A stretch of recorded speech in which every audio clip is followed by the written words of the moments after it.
Assalomu alaykum dear students. Ingliz tilini to'g'ri o'rganish podkastini 5-qismi. Bugun sizlar bilan programmalar to'g'risida gaplashamiz. Bundan oldin o'qituvchi tanlash to'g'risida gaplashgan edik va tabiiyki agar siz yaxshi o'qituvchini tanlasangiz, yaxshi o'qituvchi bilan odatda yaxshi bir programma keladi. Lekin deylik siz oldingizdagi o'quv markaziga chiqdingiz va o'quv markazidagilar sizga bir yaxshilab bergan o'qituvchisini darsga kirib ko'rdingiz, darsi sizga ma'qul keldi.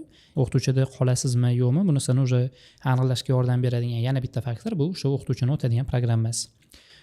Avvalambor sizlar bilan oldingi qilgan xulosamiz shu bo'ldiki, o'qituvchini tanlayotganda o'qituvchi o'zi bir o'ylab topgan qanaqadir bir unaqa metodika, oson yo'l, interaktiv yo'l bilan o'rgatish deydigan bir tushuncha yo'q.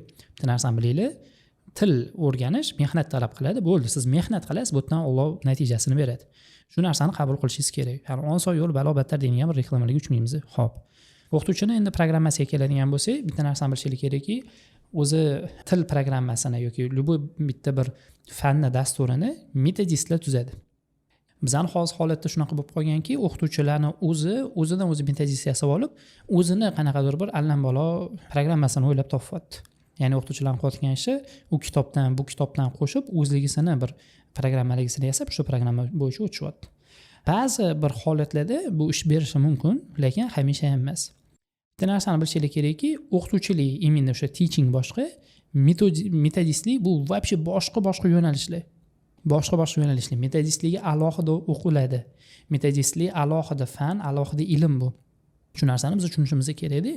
Va metodistlikga bir hech qanaqa bir aloqasi bo'lmagan odam o'zi faqatgina o'zini o'qish jarayonida o'zidangina kelib chiqib kamko'stlarni yopib mana bir o'zini programmasini o'ylab topishi bu xato narsa. Bitta narsani bilinglar.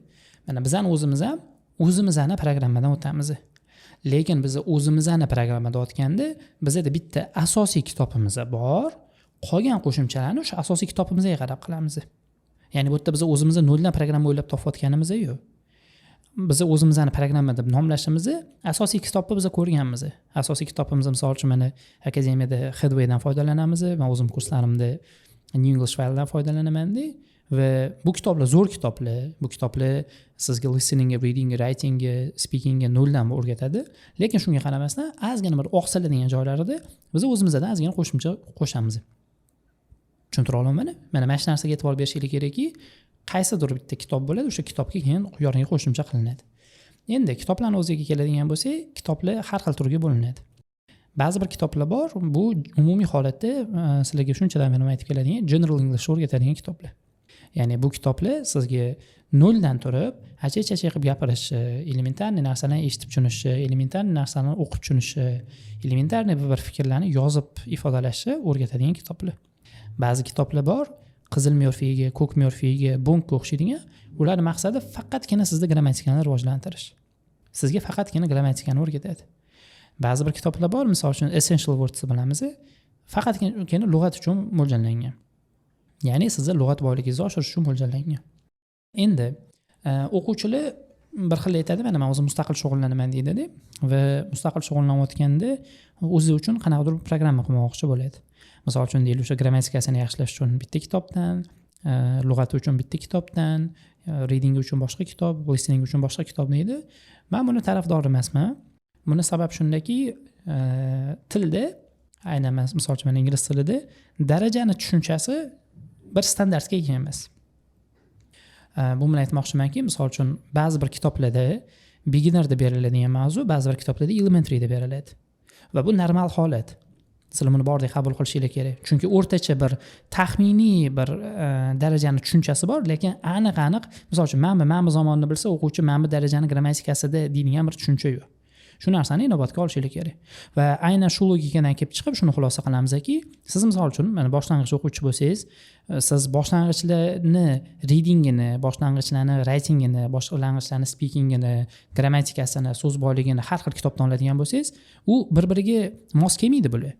Bular bir-biriga mos kelmaydi. Qaysi biridir ozgina osonroq, qaysi biridir qiyinroq, qaysi biridir o'rtacha, mana shunaqa ozgina bir bardakroq bo'ladi. Shuning uchun ham men hamisha maslahat beramanki, kitobingiz qanaqa bo'lishidan qat'iy nazar, u general English kitob bo'lsin. Ya'ni kitob o'zini ichida o'sha ma'lum bir darajada bo'ladi kitobingiz, misol uchun elementarymi, pre-intermediate-mi, beginner-mi de va o'z ichiga hamma narsani olishi kerak u. O'z ichiga grammatikani, o'z ichiga so'z boyligini, o'z ichiga listening, reading, writing olish kerak. Chunki bunaqa turdagi programmalar bitta darajada, misol uchun deylik, o'sha beginner deydigan bo'lsa, beginnerda 12 ta yoki 14 ta dars bo'ladigan bo'lsa, har bitta darsida listening, reading, writing o'sha darsga moslab qilib beriladi. Bu ikkita tomonlama foyda. Birinchisi, siz o'sha aniq bir darsda o'tayotgan aniq bir mavzuyingizni praktika qila olasiz. Deylik, bitta darsda siz present simple o'tdingizda, aynan o'sha darsda present simple uchun sizga listening beradi. Present simple uchun writing, listening, writing, reading, speakingni beradi. Bu tabiiy ravishda siz o'rganayotgan o'sha present simple'ni zo'r qilib o'rganishingizga bir sababchi bo'ladi.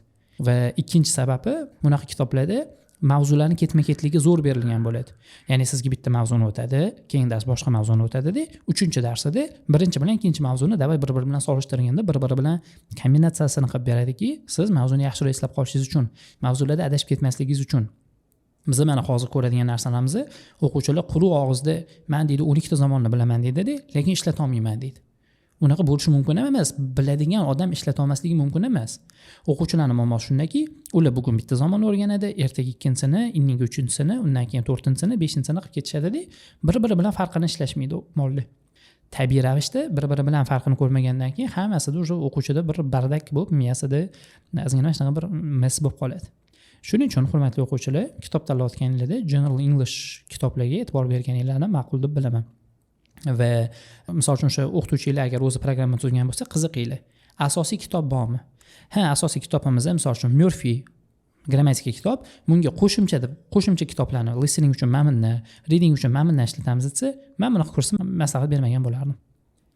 Aytib o'tganimdek, chunki mana Murphyni o'ziga faqatgina grammatikaga asoslanib, yoniga listening, reading, writing yig'ish, bu sizni darajangizni bardak qilib tashlaydi. Chunki kitoblar bir-biriga mos emas. Tushuntira oldimmi? Endi general kitoblarni o'ziga keladigan bo'lsa, general English kitoblarning ichida eng mashhurlari bu Roundup, Headway, Navigate, undan tashqari ba'zilar Speak Out dan ham o'tadi. Speak Out bu ko'proq ozgina speakingga mo'ljallangan. Undan tashqari eng zo'r general English kitob, meni fikrim bo'yicha bu New English File.